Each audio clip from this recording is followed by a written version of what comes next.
SwayamPrabha. Digital India. Educated India.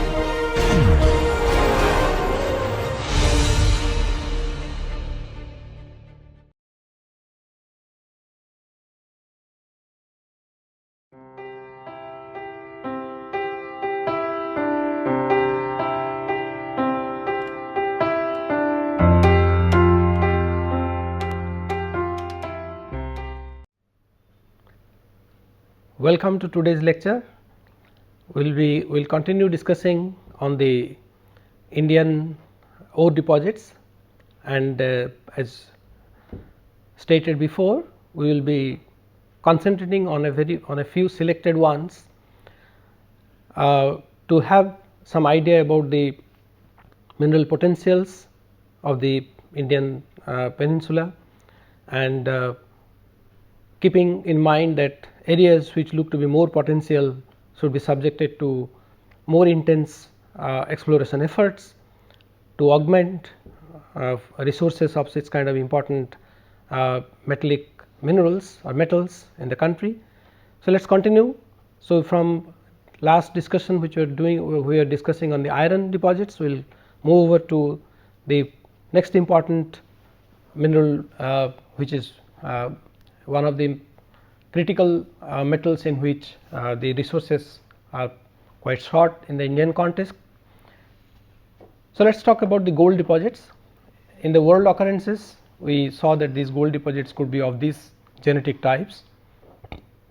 They are the low type gold deposits in the Archean granite greenstone terrains, which are being called these days as the orogenic deposits, mostly in the late Archean, early Proterozoic, the reef type greenstone sequences, the Carlin type, the paleoplacers, intrusion hosted. This deposit we did not discuss much in our course of discussion, because they also could be classified as the porphyry gold or the gold deposits which are associated with reduced type of magmatic intrusions, and the low sulfidation epithermal deposits like the one exemplified by the Hishikari deposit in Japan, and some other like the Ladolam deposit in Lihir Island in Papua New Guinea, which are very rich, small but very rich gold deposits in the world scenario. The ones which are in the white boxes presumably are the ones which we lack such type of deposits in the peninsular India, in the Indian subcontinent, which is the sediment hosted Carlin type, and the intrusion hosted and the low sulfidation. This paleoplacer is just kept in a little lighter grey box, although we do not have such rich paleoplacer deposit as Wheatwater's Rand, but there are reports of recovery of gold from many of the river basins in India, which we will not be getting into much details.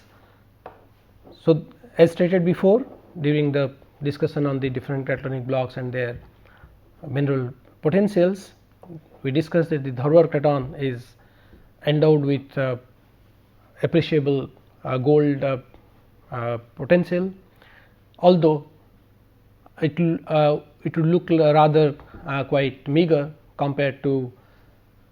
the gold occurrences in the Ilgaran craton in Western Australia. Yet we do still have, and the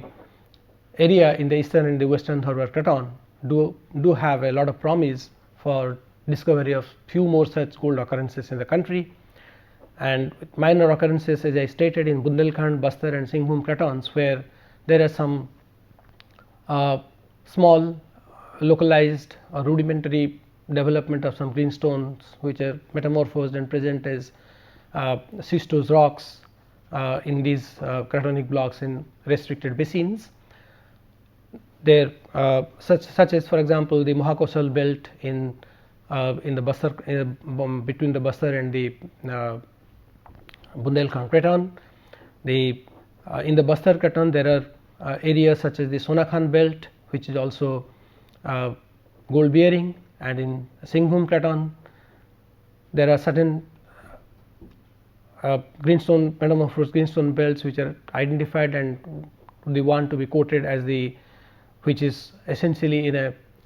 schistose rocks as we see them in the Kundarkocha area in Singhbhum, just about close to the Singhbhum shear zone. Let us look at the eastern Dharwar or the Dharwar Craton scenario. These are these green colored bands, curvilinear bands are the eastern Dharwar schist belts. They can be called as auriferous schist belts. The one which is hook shaped over here is the Hatti Musky schist belt. So, this is the Hatti Musky schist belt, and this is the Hungund Ramagiri Pinakacharala schist belt, which is also produced good amount of gold. The trident shaped one here is the Ramagiri goldfield, and this one here is the Kolar goldfield, and this prominent body is the close pit granite, and this is the Sandur schist belt, which is produced quite appreciable amount of manganese and enriched with manganese. And the yellow ones which are shown here as the western Dharwar schist belt, and some of the newly developing areas include the Ajanahalli gold deposit associated with banded iron formation in the Chitradurga schist belt, and the Gadag area in the Chitradurga schist belt. We discussed about the origin, the widely held hypothesis about the origin of such kind of deposits, which we call them as lode type gold deposits in Archean granite greenstone terrains, or now being referred to as the orogenic gold deposits. They owe their origin to a metamorphogenic fluid which evolves through the metamorphism of this volcanosedimentary sequence, the greenstones, and the fluid carried the fluid, which is essentially water, carbon dioxide and sulfur bearing species, dissolved appreciable amount of gold leached from the volcanosedimentary pile, and more particularly the komatiitic basal komatiitic horizon, which was supposed to be having high concentration of gold, mobilize the gold and channelize them through these major shear zones. Although we see these curvilinear schist belts of quite long, I mean in terms of a few hundred kilometers in length, but the gold localities are rather restricted, such as the ones which I showed here. If we look at the map of the Hatti Musky schist belt, which is here, so we could see here that the prominent shear zone is observed to be in the middle part of the schist belt along with the Hatti group of rocks, and but the mineralization, actually the most enriched part is coming from the Hatti mine, where this thick line indicates that there are multiple number of such auriferous lodes which are being worked in the single mine, which is the Hatti gold mine over here, and the ones which are shown here as these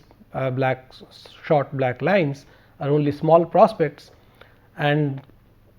few of them like Hirabudani, Wandali and some areas over here are also have just started to produce gold, where the gold in terms of the grade and tonnage, the grades sometimes maybe 5 or 6 grams per ton. So, what is more important here is that, as I discussed, that such kind of greenstone belts, or the older greenstone belts, experienced prolific granitic activity, and the ones which are shown here in the lighter gray over here is the older granite, which is the cavital granite, and it is also witnessed by the latest phase of young granites, which is presented in a little darker tone over here and here and here. So, the role of these granites are not very well evaluated, although it can be expected that such granitic, which basically are temporally quite overlapping with the gold mineralization, although the exact timing of the gold mineralization in this kind of belts is not known, because we get some indirect evidence of their age coming from the alteration zones in the metabasic rocks, metabasic hosts, without getting any direct indication of from the age of the gold. So, there remains a little bit of uncertainty, and that is the reason it is also quite possible that the granites in these regions as a whole, when we consider the emplacement of such huge granitic body like the close pit granite extending for over 400-500 kilometers in the Dharwar schist, the eastern Dharwar craton, and also its equivalents occurring in almost all the major part of the Dharwar craton in form of smaller bodies of ages which almost coming to just about Archean Proterozoic boundary or something about 2550 kind million years kind of age, and they do have a they seem to be having played a role in mineralization or enrichment of the gold in many of the cases as exemplified by the Hatimaske schist belt. Some of the gold occurrences also are coming from the here, since we see the Dharwar craton map here. The southern part of it is the southern granulite belt, and we could see some of the shear zones like the Moyar Bhavani shear zone, and gold occurrences are also reported from these kind of high grade rocks and on these kind of shear zones. The exact origin of these gold deposits are not very well known, but they possibly have resulted some such kind of fluid activity. Okay. So, this is now we move on to copper. We know that copper occurs as volcanogenic massive sulphide deposit. The sediment, the stratiform sedimentary stratiform copper deposit SSC, like the Cooper-Schiefer and the Zambian copper belt, porphyry type, and the IOCG, the iron oxide copper gold.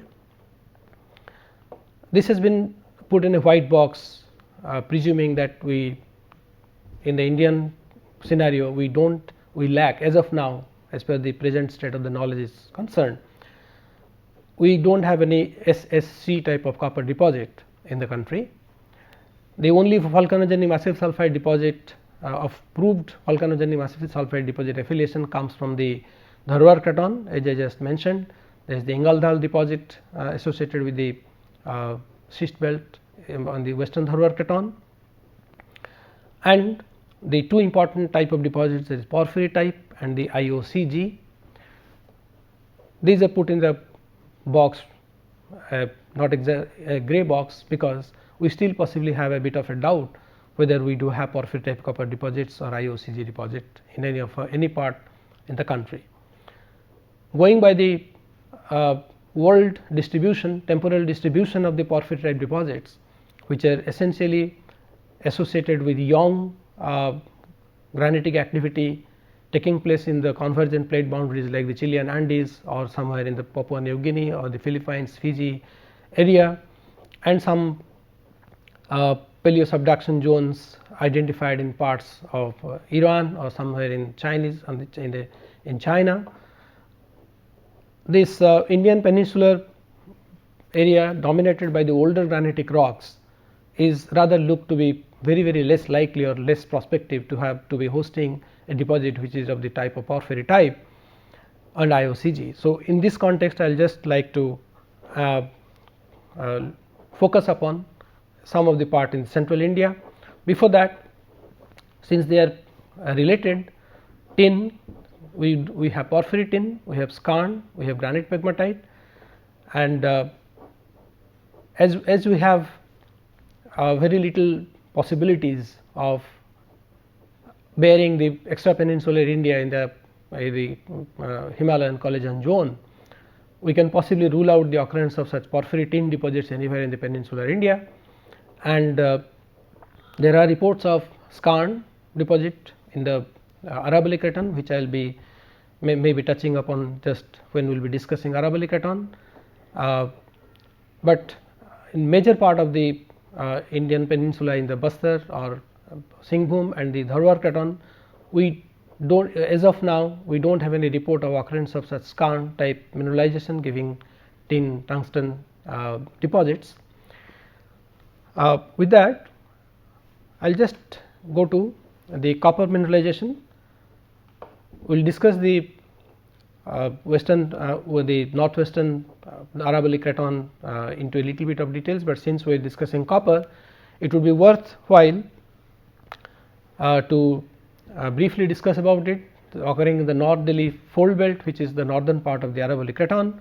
There we have the Khetri copper deposit, which has produced a good amount of copper over past 3-4 decades, although the resources have been dwindling mostly. So, this is a 100 kilometer long Khetri copper belt in the Jhunjhunu district of Rajasthan in the North Delhi fold belt, and this copper mineralization occur in different localities like Madan Kudan, Kolihan, Chandmari. So, the deposit is essentially they are occurring in garnetiferous chloride schists, banded amphibolite quartzite. They all look like as if they are sediment hosted, and this sediment hosted deposit has been metamorphosed to a fair degree, with giving rise to garnetiferous chloride cysts and banded amphibolite quartzite, and sometimes garnetiferous chloride cysts, and they are single to compound lenses of this kind of ore bodies there, and the southern part the mineralization hosted by carbonaceous phyllite, and the mineralization is mainly in the interface between the Alwar and the Azabgarh group of rocks of the Delhi supergroup. The mineralization has chalcopyrite, pyrite and pyrrhotite, which is to be noted here as the principal sulphide phase. So, the opinions have differed about the origin of this deposit as being just epigenetic hydrothermal to sedimentary diagenetic or later metamorphism. Even there are mentioned for this deposit to be belonging to the volcanogenic massive sulphide deposit, but we could possibly think that they belong to the sediment hosted massive sulphide deposit, or could be and later on to have been worked by some hydrothermal fluid. So, in the context of copper deposit and with the basic idea of the debate as to whether we could have a porphyry copper deposit anywhere in the Indian subcontinent, I would like to bring the attention to one of the major copper occurrence of the present time producing the bulk of copper in the country is the Malanjkhand copper deposit. This is the map of Bastar Craton, and what we see here is the small, it is actually is a body, granitoid body dominantly of a granodiorite composition occupying about 1400 square kilometer area, and this is a purpose of showing this map is interesting. Here this is a prominent crustal scale structure which is referred to in the literature as the Central Indian Suture, as forming the southernmost element of the Central Indian tectonic zone, which is to the north, which is the North Narmada North Son Narmada fault, South Son Narmada fault, and the Tan shear zone, and this being the southernmost, which is the Central Indian Suture, is supposedly the one which demarcates the collision zone between the Bastar and the northern Bundelkhand Craton, which is definitely without getting into the debate of the origin of such kind of a crustal scale feature, we could discuss the mineral potential of this Bastar Craton in totality. So, here is the Malanjkhand pluton about 1400 square kilometer area exposed. This part is the Dongargarh group of rocks constituting of the Nandgaon and the Khairagarh volcanics and the volcano sedimentary sequence over here,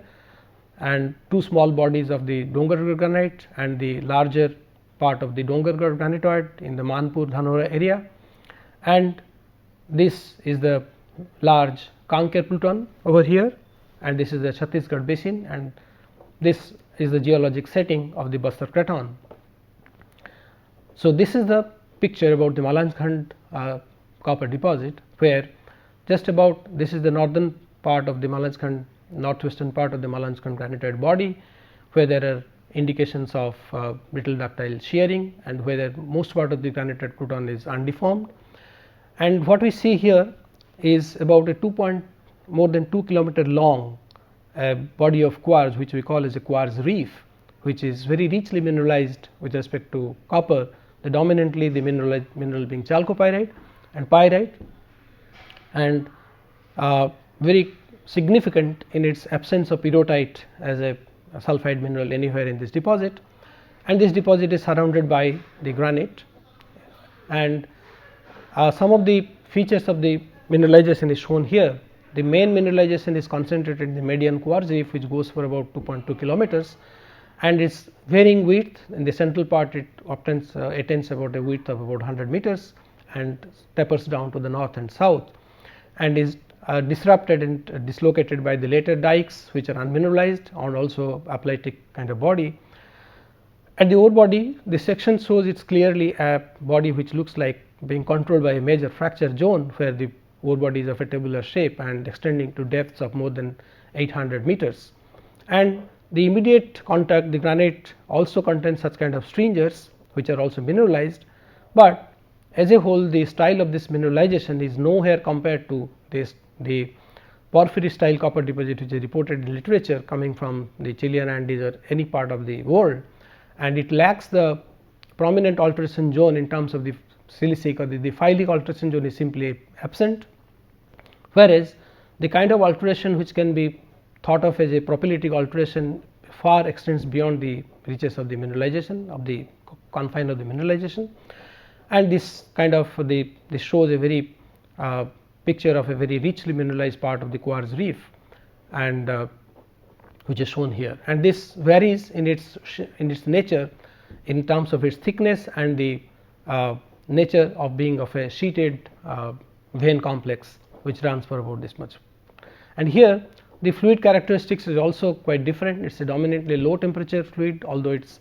from the fluid inclusion studies it is found out to be a derivation from the granite, where the fluid evolved to a very low temperature pressure condition. The pressure in the granite, the mineralization and the pressure of formation of this ore body and the mineralization are quite different, at least about 2 to 3 kilobars in the difference, which is also a significant point of difference with the porphyry copper deposit, and the age relationship also shows that there is a difference in the age of the mineralization in the granite. So, before I come into the so what is actually visualized is that this granitoid was generated from the melting of the lower crustal to be amphibolites, and it exhumed, it evolved a fluid phase. It did not exactly what we discussed in the context of the porphyry type deposit, the kind of second boiling and the hydrofracturing of the country rock giving rise to the porphyritic type of small plug like body did not occur there, and it is the internal evolution of the fluid, and there was this whole system with this granite body was exhumed and was fractured, and the fracture that was created because of some extensional deformation here, the fluid moved into the fracture and mixed with different fluid of which provided the sulfur, where the metal was dominantly derived from the fluid from the granite itself, and gave rise to this mineralization which agrees with the morphology and the mode of occurrence of the mineralization which we see in the Malanskan copper mine. And going to this,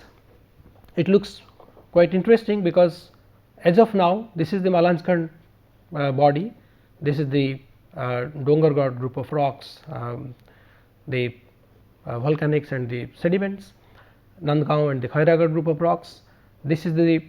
large Dongargad granitoid, which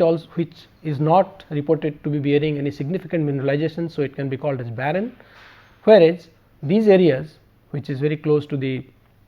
Chagdalpur area, this sediment, this basin here, this area is the one which I will just be showing is known to be is known for its tin potentials and occurrence of the tin granite pegmatite system. Okay. Before that we will just so this is the map here, the map which was showing from the part of the Kanker Pluton. So, this is the area in which this Bastar Malkangiri tin belt occurs. So, this Bastar Malkangiri tin belt is in close association with the granitoids in the area which is the Palim and the Darva granite complex here, is a part of the presumably a part of the Kanker Pluton which we just saw. And here the pegmatites, they do occur within the this area also has metabasic members and metasediments in the form of quartzite, and the pegmatite bodies occur in the area well scattered within the cover metasediments, within the